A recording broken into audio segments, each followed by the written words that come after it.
여러분 안녕하세요. 점프TV의 준호 아빠입니다.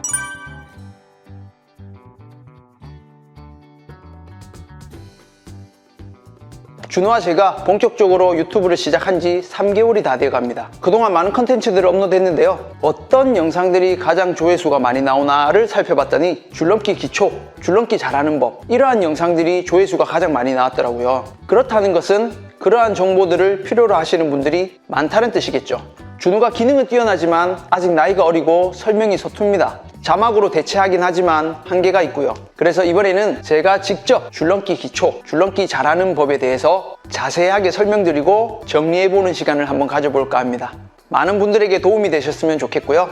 본격적인 설명에 앞서 줄의 종류, 줄 길이 조절하는 법, 손잡이 잡는 법과 같은 아주 기본적인 내용부터 먼저 알려드릴게요. 첫 번째로 소개해드릴 줄은 구슬줄입니다. 구슬줄은 무게감이 있죠. 줄이 무겁고 돌리기 힘드니까 초보들에게는 적합하지 않은 줄이 아닐까 라고 생각하시는 분들도 계시겠지만 저는 오히려 초보들에게 구슬줄을 추천드립니다. 이유는 잠시 후에 설명드리도록 하고요. 두 번째로 소개해드릴 줄은 PVC 재질로 만들어진 스피드줄입니다. 줄이 가볍고 회전력이 좋아서 주로 빨리 뛰기, 이중뛰기, 그리고 줄넘기 선수들이 프리스타일 경기를 할 때 주로 많이 사용이 됩니다. 우리가 줄을 한 바퀴 돌릴 때 3의 힘이 필요하다고 가정해 봅시다. 하지만 스피드줄은 가볍고 회전력이 좋아서 1의 힘만으로도 충분히 줄을 한 바퀴 회전시킬 수 있는 거죠. 초보들은 어떻죠? 아직 요령이 부족하다 보니 힘으로만 돌리려고 하죠. 스피드줄은 조금 더 섬세하게 다루어야 합니다. 가볍고 회전력이 좋은 것이 도움이 될 때도 있지만 잘못된 손목 사용이나 잘못된 줄의 컨트롤에 이 가벼운 줄이 즉각적으로 반응함으로써 오히려 줄에 더 잘 걸릴 수도 있는 거죠. 제가 초보들에게 구슬줄을 추천드리는 이유가 바로 이것입니다. 마지막으로 소개해드릴 줄은 와이어 줄넘기입니다. 재질이 와이어로 이루어져 있죠. 스피드 줄보다 더 가볍고 회전력이 좋습니다. 주로 줄넘기 선수들이 기록 경기에서 많이 사용하는데 빠른 회전력을 컨트롤하지 못하면 속도는 조금 더 낼 수 있을지 모르겠지만 오히려 줄에 걸리는 빈도가 더 높아지죠. 자신의 실력에 맞게 줄을 선택하는 것이 중요합니다. 손잡이 잡는 방법은 두 가지입니다. 엄지를 가볍게 눌러서 잡는 방법, 말아서 쥐는 방법. 손잡이를 이렇게 잡는 분들 또는 어린 학생들을 많이 접하게 되는데요. 줄을 넘다가 손잡이가 이렇게 빠져버리는 경우를 종종 보게 돼요. 개인적으로는 추천드리지 않는 방법입니다.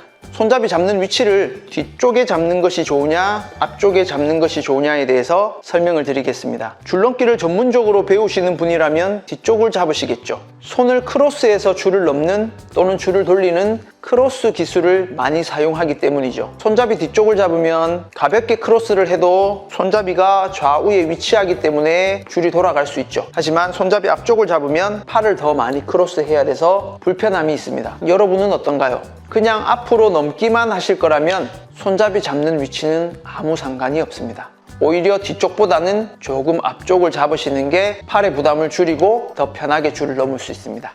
즉, 자신이 편한 위치에 잡으면 된다. 손잡이 뒤쪽 끝을 보시면 이렇게 뚫려 있는 제품이 있고 막혀 있는 제품이 있습니다. 손잡이 뒤쪽이 막혀 있는 제품은 줄 길이 조절하기가 번거롭고 불편하더라고요. 저는 간단하게 빼서 조절할 수 있는 이런 손잡이를 더 선호합니다. 줄을 넘을 때 줄 길이는 어느 정도가 적당한가에 대해서 질문 주시는 분들이 많으신데요. 인터넷에 검색을 해보면 한 발로 줄을 밟았을 때 초보는 겨드랑이, 명치, 배꼽 그런 정보들을 접하게 되는데요. 대략적인 줄 길이는 크게 의미가 없습니다. 자세에 따라서 다 달라지는 거예요. 앞으로 좋은 자세가 어떤 자세인지에 대해서 설명드릴 테지만 자세가 좋아질수록 줄 길이는 짧아집니다.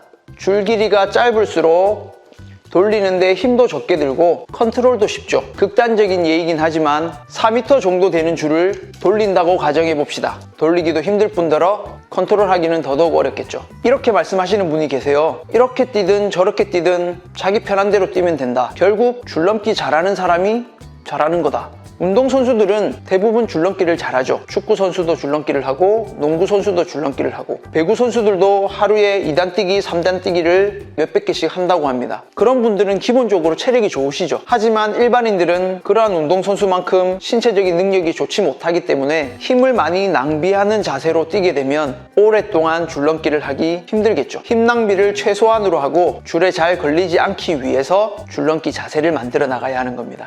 줄넘기 잘하는 법에 대해서 설명해 나가면서 앞으로 알게 되실 내용이지만 어떠한 줄 길이가 나한테 가장 알맞은가에 대한 간단한 팁을 드리자면 줄을 넘으실 때 줄이 바닥을 너무 많이 치고 있다 라고 느껴지시면 줄 길이를 줄이셔야 하고 줄이 바닥을 치지 못하고 공중에 떠서 돌아간다 이런 느낌이 들면 줄 길이를 조금 늘리셔야 합니다. 그것은 뭘로 알 수 있냐면 소리. 줄이 바닥을 치는 소리로 알 수 있죠. 줄이 바닥에 닿는 면적이 많으면 소리가 시끄럽고 크게 날 것이고 줄이 바닥에 닿지 못하면 소리가 나지 않겠죠. 또는 줄이 바닥을 칠 때 줄을 통해서 손잡이로 전해지는 손의 느낌, 그 느낌으로 지금 내 줄이 얼만큼 바닥에 닿고 있나를 알 수 있습니다. 이런 소리와 느낌에 예민해지셔야 해요. 그래야 줄에 걸리지 않고 줄넘기를 오래 넘으실 수 있습니다. 마지막으로 복장은 운동하기 편한 운동복을 착용하시면 되겠고 초보일수록 점프를 높이 뛰거나 몸에 무리가 가는 자세로 뛸 확률이 높기 때문에 쿠션이 좋은 운동화를 신는 게 좋습니다. 맨발은 안 됩니다. 줄넘기 대회도 신발을 착용하지 않고는 출전이 불가하거든요. 부상의 위험이 높으니까요. 기초적인 정보들을 알려드렸고 혹시 더 궁금하신 내용이 있다면 댓글에 남겨주시면 답변을 해드리겠습니다. 이것으로 줄넘기 잘하는 법 1편을 마치고 2편부터는 본격적으로 줄을 넘어보도록 할 텐데요. 2편을 기대해주세요.